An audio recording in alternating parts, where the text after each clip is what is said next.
Okay, all right. Hello, hello. How are you today? I hope this finds you well. If you're here live, thank you for joining the live stream. I hope you're doing well.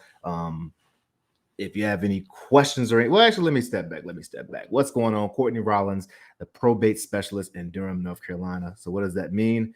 Probate, that is a specific act or legal action that takes place to help, or it's the process of settling the affairs of someone who's passed away. If someone passes away and they have assets and property in their name, or perhaps they have debt in their name that needs to be paid off. This is the legal way of doing that and giving someone who is alive the authority to do that. So if you're here for that reason, one, my hat's off to you because this is not an easy task. And I apologize, or not apologize, but my condolences to you if this is a loved one or someone's passed away. But regardless, if you are the personal representative and you're looking for support or help, I'm glad that you've come here. Again, I'm not an expert, but I do commit to learning as much as I can about the process, specifically in Durham, North Carolina, which does apply across North Carolina, even though every court is a little different. It also has general principles for probates across the nation, although every state is absolutely definitely different. So, highly encourage you to check out an attorney. If you're looking for an attorney nationwide, hit me up. I have a connection to a national registry of vetted state professionals, thanks to Chad Corbett and the great folks over at the Probate Mastery World over at Magnus Opus Project. And so we'd like to support and help people as much and as best we can. So let's do that. Today, we're actually going to take a look at a little deeper, like really what I do. And because it is relatively a new niche in this space, and there's not many people, even though there's a lot of amazing people who do help in probate, it's still a relatively small, unheard of niche, much needed, as I said, though. And so I just wanted to go over a little, just shortly, briefly, I should say, what that looks like. I'm just sitting here stalling because I'm trying to get my stuff up. There it is. All right, we're here. Now we go over to Canva. Canva's an amazing, amazing app. Makes you feel like you're a graphic designer. So you need help with Carolina probates? Let's find out. All right. Again, we discussed how probate is the legal process of settling the affairs of a deceased party. And depending on the size of the estate, like how much is worth, and sometimes other factors, you may have to go through probate. There are cases where if it's a lower or smaller amount, you don't have to go through, or if you've done what you need to do during your lifetime and made sure that other legal remedies are controlling these assets and shielding you from liabilities, then you would have to do it. But if the person is in it, they have to get it done. The personal representative, that's the executor. If it's a will and they're been assigned, or a will says make someone an executor, or if someone passed away without a will, then an administrator is assigned by the state, by the state. And most of the time, someone steps up and says they're going to do that, and it is a daunting task. It's a fiduciary responsibility, meaning you can be held criminally and civil liable if something goes wrong or you're a derelict of your duties. And here's like a pretty much a bullet of the 6 things you're going to do. You're going to go and open probate, which you'll have to schedule an appointment. And usually the appointments take about 2 months out. So today, if I want to schedule an appointment, know that about 2 months from now is when I actually will be able to get the appointment. And that's going to give you access to your letters that give you access to authorization to conduct business for the estate.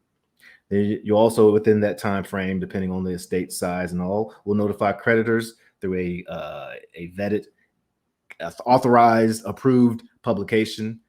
You'll also have to take inventory of all the proper, all the assets, all the debt, and do an accounting of that, and then address those debts and those taxes. Pay taxes if needed on the estate. Distribute any inheritances left over, and go back to the court to close so that you can officially be removed or released of your duties, and the estate can be officially closed or settled. So it's public. Everybody can see it. The main way I'm able to help people is I go about 3 or 4 times a week to the probate office, find data, and search for people to help. Sometimes the clerks in there will actually just connect me with the folks who are coming in and out of the office. That's good for me because I get to support and help people, and that's good for a lot of folks who get to help and support folks in the space. However, it's still public, and not everyone wants their information out there. And there are maybe sometimes where people can be predatory towards public information. and it's a sad thing, but it's there. And again, you sometimes want to have your assets, your personal information to remain personal, right? It can be very expensive because probate is usually, well, not usually, but probate is determined by the overall gross amount that not property, but the estate is worth. And so when you have properties and homes and insurance and things of that nature, regardless if there's debt on there, they're taking the gross amount. So if you have a $500,000 house, but you owe $499,000 on it, or the person passed away owing that much, and there's only technically $1,000 in equity, they're not going to charge you based on the 1,000. They're going to charge you based on the overall $500,000. So it can be very expensive, and it's time consuming. It takes a long time, at least 4 months. And that's if everything's working like clockwork and you get your notification of creditors in and everything back in time. At least 4 months, usually about a year. Some have gone way longer. And yeah, so what we try to do as a certified probate expert is really come in with, I call it the heart, the heads, and then the hands, right? I'm listening with a big heart, empathy, figuring out what your situation is by asking questions. And then we use our head to try to tailor some solutions directly for you. And then we get working with our hands and make sure that it comes to fruition. So that's one of the great things about a probate expert that can sit and work with you. So I'm visiting the courthouse every week, every day. Those some of the folks over there, Schwanita and Ashley and Nick and Victoria, awesome folks.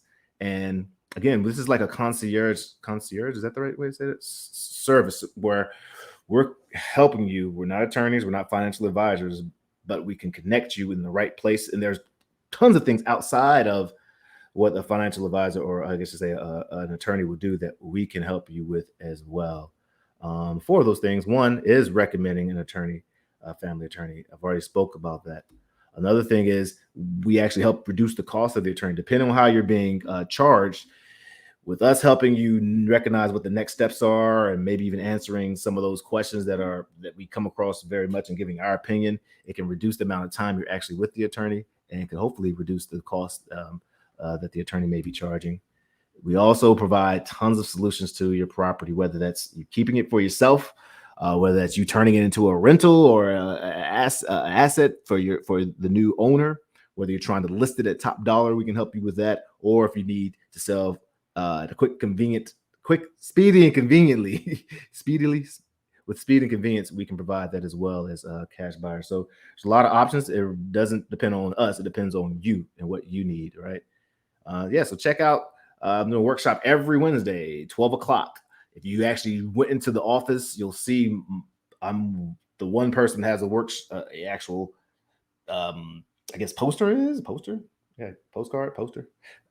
Actually, they're inside the office. I am not affiliated with the folks there, but they see and recognize the work that we're doing, and they're awesome folks trying to help people out as well. But they're kind of not pigeonholed, but kind of hands are held together because they definitely can't offer any type of legal or financial advice. And so oftentimes they're like, hey, you go look over there at that bulletin board because there's a guy over here who can really help you out. And I appreciate them, and I appreciate you for watching, and definitely appreciate what you're going through, because I understand it not to be an easy task at all. So, folks, keep letting your light shine. All right. Peace.